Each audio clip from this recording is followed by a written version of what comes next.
राधा वल्लभ श्री हरिवंश श्री जी की कृपा से आप सभी भक्तजन बहुत ही मस्त होंगे, स्वस्थ होंगे, श्री राधा नाम में एकदम मस्त होंगे। तो श्री जी की अत्यंत कृपा से हम सभी ने दिवाली मनाई। श्री जी की कृपा से श्री जी के संग, लाल जी के संग बड़ी सुंदर दिवाली हम सबकी मनी होगी। तो श्री जी की अत्यंत कृपा से हम सभी जन पंडित श्री गया प्रसाद जी महाराज के पावन चरित्र को श्रवण कर रहे थे। देखिए, जो महापुरुष जन होते हैं, जिनका महान व्यक्तित्व होता है, उनके अंदर अपने आप ही दैविक संपदा आने लगती है, यानी कि उनमें ऐसी बातें आने लगती है जो एक आम मनुष्यों में नहीं होती है। एक तरह उनके पास दैविक। श्री पंडित जी के एक शिष्य हुए हैं जिनका नाम है कृष्णदास। लोग उन्हें किशन बाबा से जानते थे। तो श्री किशन बाबा जो थे वो परम पूज्य श्री पंडित जी की सेवा में रहते थे।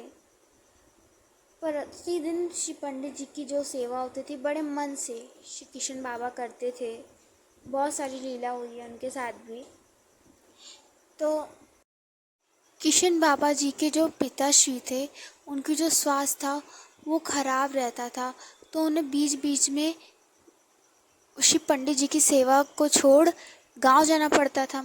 ऐसे एक बार श्री किशन बाबा जी के पिताश्री की एक और बार तबीयत खराब हुई, स्वास्थ्य खराब हो गया।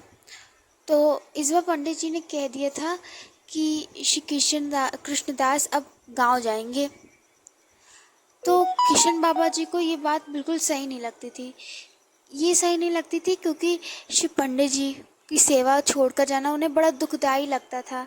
श्री पंडित जी की सेवा छोड़कर जाना, और वहाँ श्री पिताजी की तबीयत भी जो थी, स्वास्थ्य भी जो था वो भी ठीक नहीं था। तो ये उनके लिए बड़ी दुखी बात थी। तो श्री किशन बाबा जी श्री पंडित जी के पास गए और उन्होंने कहा कि हे गुरुदेव, हे पंडित जी, आप कुछ ऐसा विधान करिए कि मेरे पिताश्री या तो एकदम स्वस्थ हो जाएं, जिससे मुझे आपकी सेवा छोड़कर बार बार जाना ना पड़े, या फिर वो प्रभु के लोक को चले जाएं, जिससे पंडित जी आपकी सेवा में बाधा ना आए, हमें छोड़ के बार बार जाना पड़ता है, कुछ आप करिए पंडित जी। तो पंडित जी ने कहा मुस्कुराते हुए, और हाथ पे सर फहराया श्री किशन बाबा के, कहा इस बार जाओ, अब तुम्हें बार बार गाँव नहीं जाना पड़ेगा। मुस्कुरा के, जो महापुरुष जन होते हैं वो मुस्कुराहट में उनकी जो बातें होती है बहुत कुछ बता देती है। तो इस प्रकार श्री किशन बाबा जी आँख में, नेत्रों में अश्रु लिए हुए अपने गांव जाते हैं। अश्रु इसलिए थे क्योंकि वो श्री पंडित जी की सेवा छोड़ के नहीं जाना चाहते थे, क्योंकि श्री पंडित जी महाराज जी को अब दिक्कत होती थी, उनका थोड़ा बुढ़ापे का समय था, तो श्री पंडित जी की सेवा छोड़ के जाना उन्हें बिल्कुल ठीक नहीं लगता था। परंतु माता पिता के पास जाना भी ज़रूरी होता है। पंडित जी ने कहा था कि माता पिता की सेवा भी भगवान की सेवा होती है। इसी कारण तो श्री किशन बाबा जी गए। तो श्री किशन बाबा अपने गांव पहुंचते हैं। जैसे ही उनके पिताश्री ने उनको देखा, बड़े प्रसन्न हुए कि पुत्र का आना हुआ है। जैसे पुत्र को देखा, कहा और बताओ तुम कैसे हो। तो वो कहते हैं मैं ठीक हूँ, और पूछते हैं कि तुम्हारे बाबा कैसे हैं, यानी कि तुम्हारे पंडित जी कैसे हैं। तो वे कहते हैं हाँ, वो भी बड़े ठीक हैं। तब श्री किशन बाबा जी कहते हैं कि आप कैसे हैं, आपके स्वास्थ्य ठीक है। तो श्री उनके परम पूज्य पिताजी कहते हैं कि हाँ ठीक हूँ, परंतु उतना नहीं जितना तुम देखना चाहते हो, उतनी तब मेरा स्वास्थ्य ठीक नहीं, परंतु हूँ, ठीक हूँ।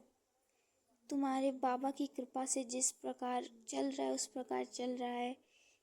इस बात को उन्होंने नेत्रों में अश्रु भर के कहा, नेत्रों में अश्रु लिए हुए। तब किशन बाबा ने कहा कि मैं श्री पंडित जी के कहने पर ही आया हूँ। उन्होंने कहा था कि माता पिता की सेवा करना भी भगवान की सेवा करना है और उनका आशीर्वाद प्राप्त करना ही भक्ति मार्ग में आगे पहुंचाता है। तब श्री किशन बाबा जी के पिताश्री ने कहा, अब मेरा स्वास्थ्य इतना ठीक नहीं कि मैं अपनी बात तुमसे कह सकूं, परंतु जो बात सुमित्रा ने अपने लाल लक्ष्मण से कही थी वन गमन के वक्त, जब लक्ष्मण भैया श्री रामचंद्र के संग वन गमन जा रहे थे, वो बात जब उनकी माता श्री ने सुमित्रा जी ने कही थी, वही बात मैं तुम्हें अपनी तरफ से कहता हूँ, ये तुम समझ लो। ये कहने के बाद उनके पिताश्री ने अपने नेत्र बंद कर लिए और हरि नाम में स्मरण करने लग गए। फिर तब श्री किशन बाबा उनकी जो भी सेवा थी, उनके पिताश्री की आवश्यक सेवा, उस सेवा में श्री किशन बाबा लग गए। उसके बाद सुबह हुई, प्रातः 8 बजे उनके पिताश्री ने उच्च स्वर में बोला, राम। और राम बोलते ही वे भगवान के साकेत धाम को पधार गए। तो इस प्रकार उनके श्री पिताजी का साकेत धाम गमन होता है और फिर श्री पंडित जी की सेवा में लग जाते हैं। और यहाँ पे किशन बाबा जी समझ जाते हैं कि श्री पंडित जी को सब चीज़ पहले ही पता होती है कि क्या होना है। उन्होंने पहले ही बता दिया था कि अब आप आखिरी बार जा रहे हैं, अब आपको फिर से बार बार नहीं जाना पड़ेगा। तो यहाँ पे ये बात सिद्ध होती है ना कि श्री पंडित जी को पहले से पता था कि आगे क्या होने वाला है। और ये बात श्री सिद्ध महापुरुष जन किसी को बताते भी नहीं, क्योंकि उन्हें अपना कीर्ति तो चाहिए। वो तो बस कल्याण के लिए कभी कभार कर देते हैं, वरना वो अपनी कीर्ति के लिए कभी ऐसा नहीं करते हैं जिससे उनका मान हो, यश हो, कुछ नहीं। बस जहाँ कल्याण की बात है वहीं। एक बार तो श्री पंडित जी के एक मित्र हुए हैं, श्री प्रिया शरण जी महाराज। तो उन्हीं से एक भक्त थे श्री काशी राम जी, जिनकी धर्मशाला गोवर्धन के पास बस स्टैंड पर थी। तो श्री काशी राम जी ने श्री प्रिया शरण जी महाराज से कहा था कि आपके तो श्री पंडित जी मित्र हैं, आप कृपा करें कि वो मुझे वो दीक्षा प्रदान करें। ऐसा निवेदन श्री काशी राम जी ने किया।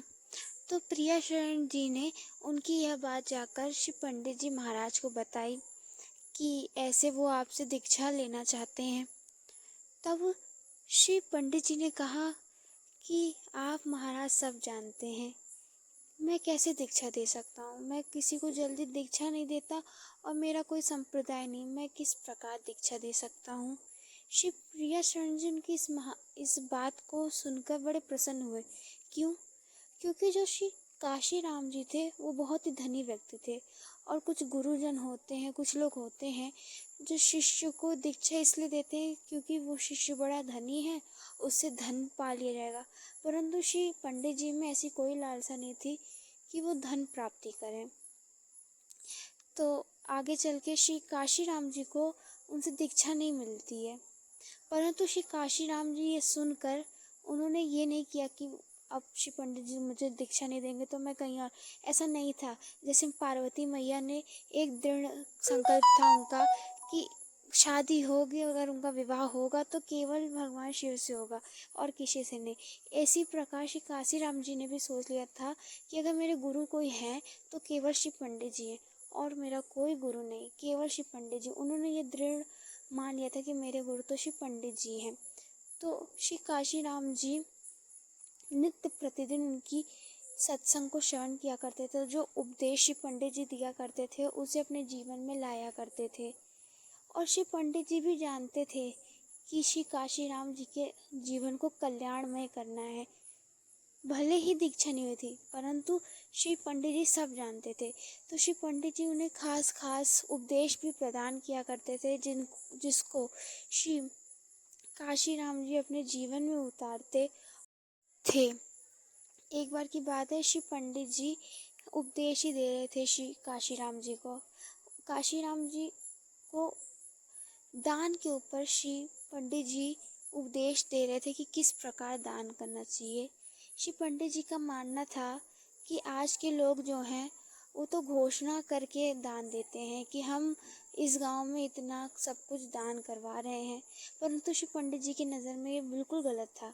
दान ऐसा होना चाहिए कि हम दान कर भी दें और किसी को पता भी ना चले कि किसने दान किया है, और दान वाले को भी ना पता चले कि हमें किसने दान दिया है। ऐसा श्री पंडित जी का मानना था, और इसी पर श्री पंडित जी उन्हें उपदेश दे रहे थे, श्री काशीराम जी को। तो जब श्री पंडित जी के मुख से ऐसा उपदेश सुना श्री काशीराम जी ने, तो उन्होंने विचार किया कि अब ऐसा ही होगा। तो उन्होंने गांव में, श्री ब्रज में ऐसे ऐसे लोगों को ढूंढना शुरू किया जिनके पास धन संपत्ति की कमी थी, जो अब उनका जीवन ढंग से नहीं चल पा रहा था। ऐसे लोगों वे ढूंढने लग गए और धीरे धीरे उन सबको ढूंढ लिया गया।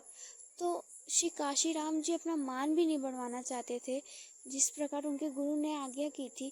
तो वे रात्रि के समय, जिस वक्त जो लोग होते हैं वो सोते रहते हैं, तो उनके सामने मजदूरों को लेकर वो सारा सामान जो उन्हें आवश्यकता होती थी उसे ले जाते और उनके घर की चौखट पर रख देते।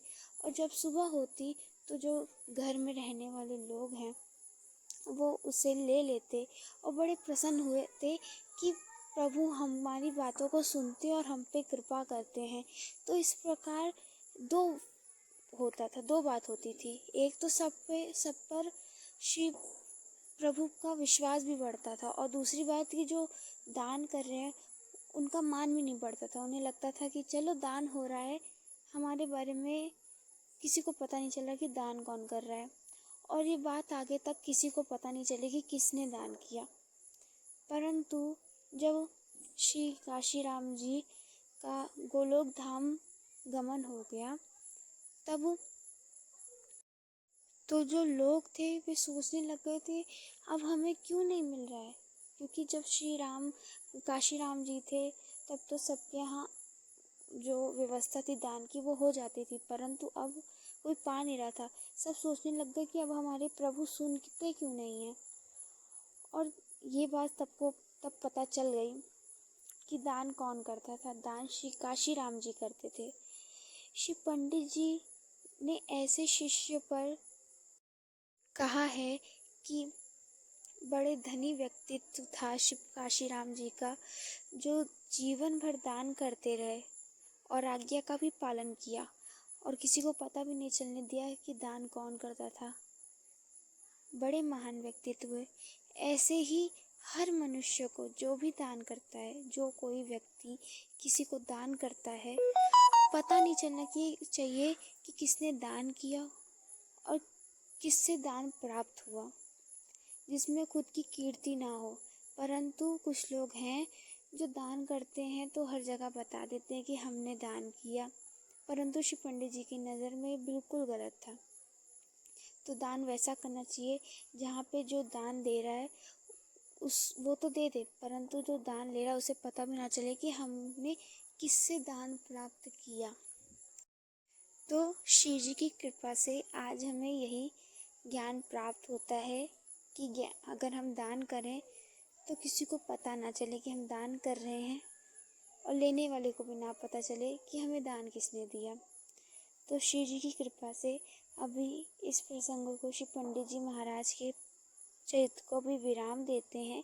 लाडली जी की अत्यंत कृपा से कल के प्रसंग में हम और भी अद्भुत अद्भुत प्रसंगों को श्रवण करेंगे। श्री जी की कृपा से आप सभी भक्तों को राधा वल्लभ श्री हरिवंश।